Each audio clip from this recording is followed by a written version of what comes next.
There's a certain kind of exhaustion that doesn't come from working too much or sleeping too little. It comes from trying to be someone you're not. And the strange thing is, you might not even notice you're doing it, because the person you're pretending to be, you've been rehearsing that role for so long. It almost feels like you, but somewhere deep down, there's this quiet, persistent unease, a feeling that something's off, that you're living just slightly out of sync with yourself. And no matter how well things are going on the outside, on the inside, something feels hollow. You ever get the sense that you're performing your own life? That the words you say, the choices you make, even the emotions you show, they're all just a little too rehearsed, like you're following a script someone else wrote, and you've forgotten who you were before you learned the lines. That's not burnout. That's not even stress. That's the slow, invisible cost of becoming someone else. And here's the thing most people don't realize. You didn't choose this. You didn't wake up one day and decide to stop being yourself. It happened quietly, gradually, one compromise at a time, one expectation you tried to meet, one version of yourself you shaped to fit into someone else's idea of who you should be. You learned early on that being yourself wasn't always safe, that certain parts of you were too much, too sensitive, too intense, too quiet, too loud, too different. So you adjusted, you softened the edges, you learned what got approval and what got silence. You became very, very good at reading the room, at knowing what people wanted from you before they even asked. And for a while, it worked. You fit in, you were liked, you were accepted. But the cost was you. Because when you spend your life becoming what others need you to be, you start to lose track of what you actually feel, what you actually want, what actually matters to you when no one else is watching. You start to mistake other people's expectations for your own desires. You start to believe that the version of you they approve of is the real you, but it's not. And somewhere inside, you know that. You know it in those moments when you're alone and the performance stops, when there's no one to impress, no role to play, and suddenly you're just there. And you don't know who there even is anymore. You've been so busy being the person everyone else needed that you forgot to stay connected to the person you actually are. And that disconnect, that's where the emptiness lives. That's where the anxiety sits. That's where the quiet, nagging feeling that something's missing comes from. Because something is missing, you are. If this is starting to feel familiar, if something in what I'm saying is landing in a place you don't usually let yourself look at, maybe stay here with me. There's something worth seeing in this. Now, here's where it gets tricky. Because the moment you start to sense that you've been living out of alignment with yourself, the instinct is to fix it, to figure out who you really are and then become that person instead, to find your true self and finally start living authentically. But that's still the same trap, just dressed up differently, because the idea that you need to become someone, even your true self, is still rooted in the same problem. It's still treating yourself like a project, like something that needs to be perfected, optimized, figured out, like there's some ideal version of you waiting at the finish line, and once you reach it, everything will click into place. But that's not how it works, because you're not a fixed thing. You're not a puzzle with one correct solution. You're not a destination you arrive at. You're a living, breathing process. You're always becoming, always shifting, always responding to life as it unfolds. And the moment you stop trying to become the right version of yourself and just let yourself be, that's when life actually starts. This is the heart of what Carl Rogers spent his life trying to say, not in some abstract, theoretical way, but in the most intimate, personal way possible. He believed that the core struggle of being human isn't about becoming someone. It's about unbecoming all the things you've layered on top of who you actually are. He called it the fully functioning person. Not a person who's figured everything out. Not a person who's finally become their best self, but a person who's stopped pretending. A person who's stopped performing. A person who's willing to be in process, to be uncertain, to be imperfect, and to still show up as themselves anyway. And that terrifies most people, because being yourself, actually being yourself, means letting go of control. It means you can't predict how people will respond. You can't guarantee their approval. You can't shape yourself into something safe and acceptable and universally liked. You just have to be, and trust that being is enough. But here's the problem. Most of us were never taught that being is enough. We were taught that love is conditional, that acceptance has terms, that belonging requires adjustment. We learned that the safest way to exist is to become what others need, to smooth out the parts of ourselves that make people uncomfortable, to hide the feelings that seem too messy, to perform competence, confidence, happiness, even when we're falling apart inside. And over time, that performance becomes your identity. You forget it's a performance at all. You start to believe that the person you've constructed, the one who's always okay, always capable, always appropriate, that's who you are. And anything that doesn't fit that image, you push it down. You ignore it. You shame it. You treat it like a problem to be solved. But those parts don't go away. They just go underground. And the more you ignore them, the louder the dissonance becomes.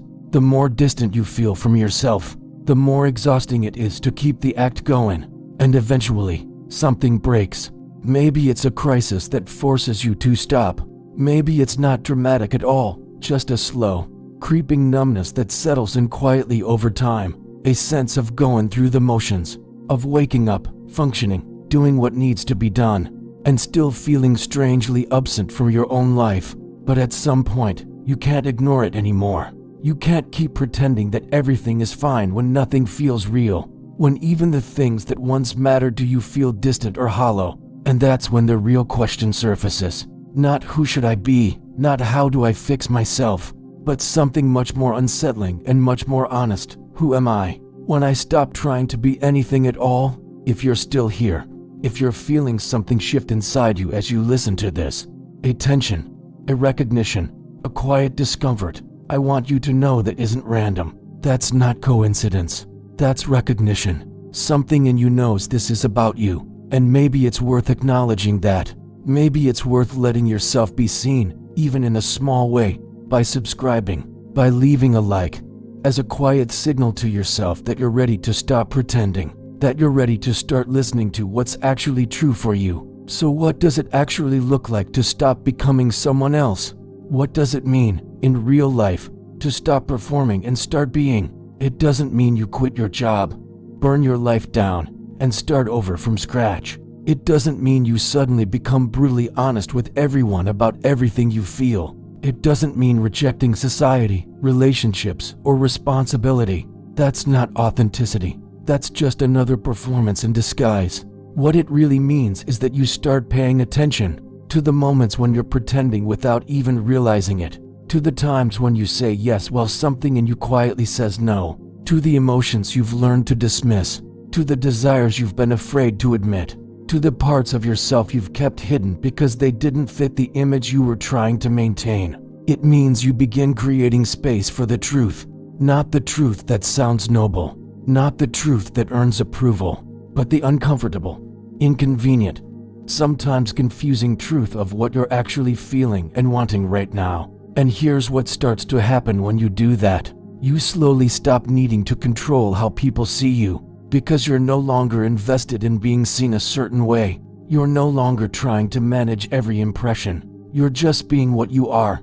And people are free to respond however they respond. You stop feeling like a fraud, because you're no longer living in the gap between who you are and who you're pretending to be. There's no role to maintain, no mask to adjust, no fear of being exposed. You're already there. You also stop feeling so deeply tired, because pretending is exhausting. Constantly monitoring yourself is exhausting. Holding everything together takes energy.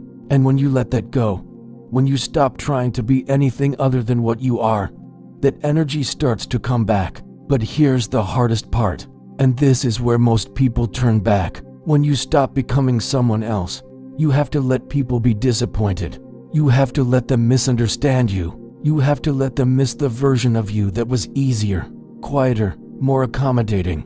And that can feel like loss. It can feel like rejection. It can feel like you're doing something wrong. But you're not.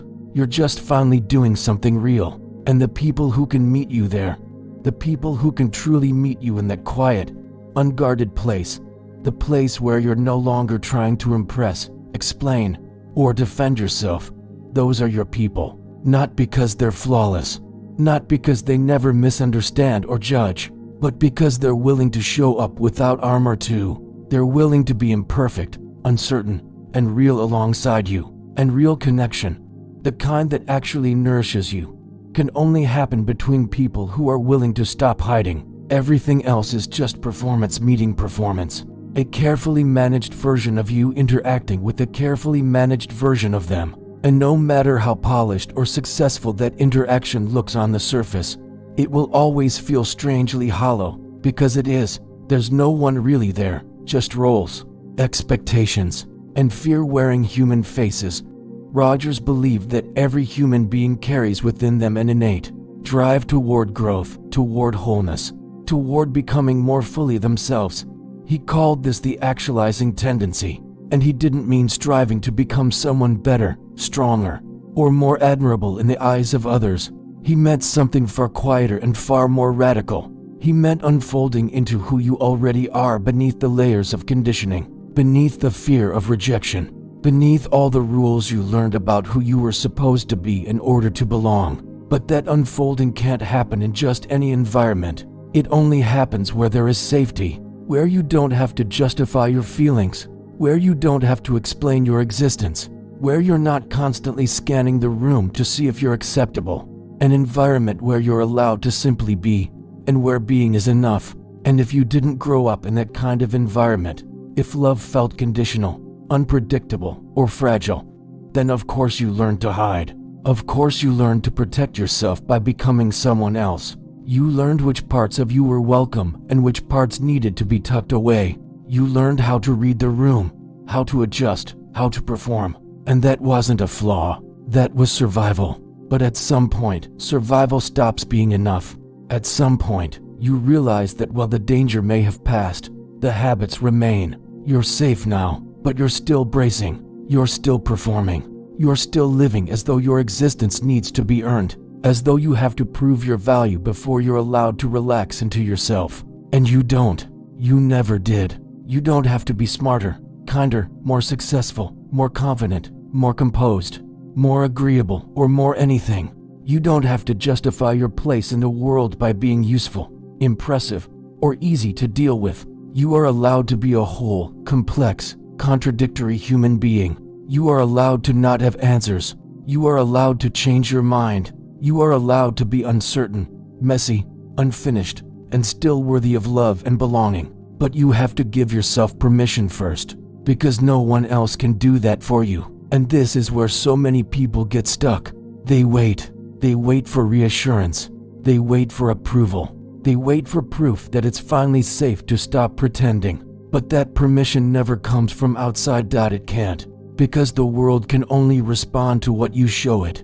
And if all it ever sees is the performance, that's all it can reflect back to you. At some point, you have to decide that being yourself matters more than being liked. That living honestly matters more than living comfortably. That the cost of pretending, the exhaustion, the disconnection, the quiet loneliness, is higher than the risk of being seen as you truly are. And when you make that decision, when you really make it, something shifts. Not because your circumstances suddenly change, but because you stop living at war with yourself. You stop splitting your energy between who you are and who you're trying to be. You stop managing your existence and start inhabiting it. And that's when life actually begins. Not when you finally become the person you think you're supposed to be, but when you stop trying to become anyone at all. This isn't easy, and it doesn't happen all at once. It isn't a switch you flip or a realization you have once and never revisit. It's a practice, a daily, moment-by-moment practice of noticing when you're performing and choosing to soften instead, of feeling the discomfort of being seen and staying present anyway, of letting people respond however they respond and trusting that you can survive their reactions. Some days you'll slip back. Some days you'll catch yourself performing again before you even realize it. And that's okay. That's not failure. That's part of the process. Because this isn't about perfection. It's about honesty. It's about being willing to see yourself clearly, without judgment, and continuing to show up anyway. If you've made it this far, There's a good chance this matters to you. And maybe part of living more honestly is allowing yourself to engage with what resonates. So if this is sitting with you, if something here feels familiar or unsettling in a meaningful way, take a moment, subscribe, leave a like, or better yet, leave a comment and share what this stirred in you. Because when you put your truth into words, even briefly, you're practicing exactly what we've been talking about. You're becoming a little more real. So here's what I want to leave you with. You are not a project. You are not a problem to be solved. You are not a rough draft waiting to be perfected. You are already whole. Not because you've done everything right. Not because you've figured it all out. But because wholeness isn't something you achieve. It's something you already are beneath all the layers of who you've been trying to be. And the work isn't to become someone else. The work is to stop. To stop performing. To stop pretending. To stop shaping yourself into something acceptable and simply let yourself be what you are. Yes, that's vulnerable. Yes, that's uncertain. Yes, that's risky. But it's also the only way to actually live. Because a life spent becoming someone else isn't a life. It's a performance. And performances, no matter how convincing, always end the same way. Alone backstage, exhausted, wondering who you are when the lights go off. You don't have to live like that. You never did. Life begins when you stop becoming someone else. When you let go of the script. When you stop trying to earn your worth and allow yourself to exist. When you trust that being yourself, exactly as you are right now, is not just enough. It's the whole point. And maybe you're not there yet. Maybe you're still scared. Maybe you're still holding on to the version of yourself that feels safer, quieter, more acceptable. And that's okay. You don't have to let go before you're ready. But when you are ready, when you finally get tired enough of pretending, when the cost of performing outweighs the fear of being real, you'll know. And when that moment comes, you won't need permission. You won't need a plan. You won't need to have it all figured out. You'll just stop. And in that stopping, in that quiet, simple act of letting yourself be, that's when everything begins. That's when you come home to yourself, not as someone you've become, but as someone you've always been, waiting underneath it all, ready, at last, to breathe.